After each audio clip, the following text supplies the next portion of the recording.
9 दिसंबर 1972 रात का सन्नाटा, चारों ओर घना अंधेरा और धान के खेतों के बीच भारतीय सैनिक चुपचाप जमीन साफ कर रहे थे। न कोई रनवे, न कोई लाइट, न कोई पुल। फिर भी कुछ घंटों बाद वही जगह भारत के इतिहास का सबसे साहसी हेली ऑपरेशन बनने वाली थी।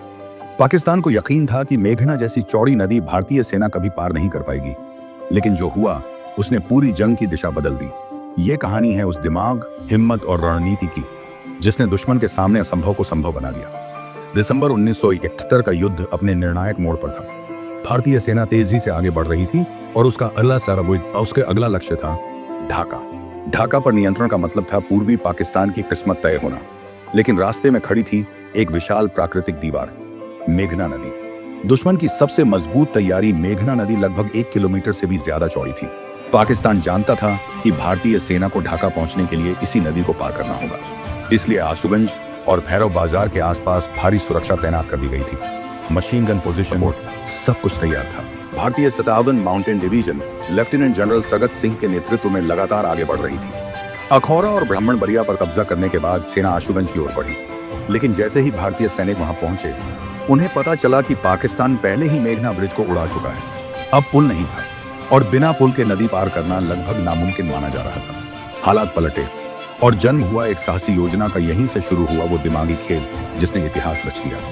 लेफ्टिनेंट जनरल सगत सिंह ने वायुसेना के ग्रुप कैप्टन चंदन सिंह के साथ मिलकर एक अनोखा प्लान तैयार किया।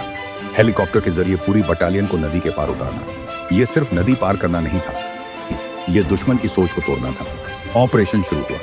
अंधेरे में बना अस्थायी हेलीपैड 9 दिसंबर की तड़के एक छोटी अग्रिम टुकड़ी हेलीकॉप्टर से रायपुरा के पास उतरी। चारों तरफ धान के घने खेत थे। जवानों ने तुरंत फसल उखाड़कर एक बड़ा खुला क्षेत्र बनाया। फिर जमीन पर आटे की परत बिछाई ताकि अंधेरे में सफेद निशान दिख सके। चारों ओर कम रोशनी वाली टॉर्चें लगाई गईं, इतनी कि पायलट को लैंडिंग दिखाई। लेकिन दुश्मन को भनक न लगे। अब एक प्राकृतिक हेलीपैड तैयार था। हेली लिफ्ट की शुरुआत।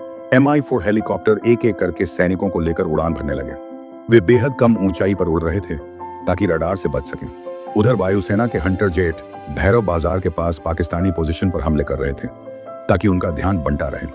धीरे धीरे 4 गार्ड्स रेजिमेंट की पूरी ताकत रायपुरा में इकट्ठा हो गई। नावों और टैंकों से नदी पार। इसी दौरान 19 पंजाब रेजिमेंट ने एक और रास्ता चुना। स्थानीय मछुआरों और मुक्ति वाहिनी की मदद से छोटी छोटी नावों में सैनिक नदी पार करने लगे। तेज बहाव, गहरा पानी, हर पल जान का खतरा था। लेकिन दुश्मन को भरोसा था कि इतनी चौड़ी नदी कोई पार नहीं कर सकता। यहां तक कि भारतीय सेना ने अपने PT-76 उभयचर टैंकों को भी नदी में उतार दिया, जो पानी में भी चल सकते थे। ज्यादातर टैंक सफलतापूर्वक पार पहुंच गए। अब भारतीय सेना पश्चिमी किनारे पर थी। दुश्मन का मनोबल टूटा जब पाकिस्तानी सेना ने देखा कि भारतीय सैनिक और टैंक मेघना पार कर उनके सामने खड़े हैं, तो उनके होश उड़ गए। उन्हें यकीन ही नहीं हुआ कि यह संभव है। नरसिंहगढ़ी पर संयुक्त हमला हुआ। 4 गार्ड्स, 19 राजपूताना राइफल्स और टैंकों के साथ। कम समय में इलाका भारतीय सेना के नियंत्रण में था। भैरव बाजार में उलबाइश 19 पंजाब ने दुश्मन को उलझाए रखा ताकि वे मदद के लिए आगे न बढ़ सकें। परिणाम, ढाका का रास्ता खुला। मेघना पार करना सिर्फ एक सामरिक जीत नहीं थी, यह मानसिक जीत थी। दुश्मन की सबसे बड़ी प्राकृतिक रक्षा को ध्वस्त कर दिया गया था। ऑपरेशन कैक्टस लिली ने ढाका की ओर जाने वाला दरवाजा खोल दिया और कुछ ही दिनों बाद इतिहास ने नया अध्याय लिखा।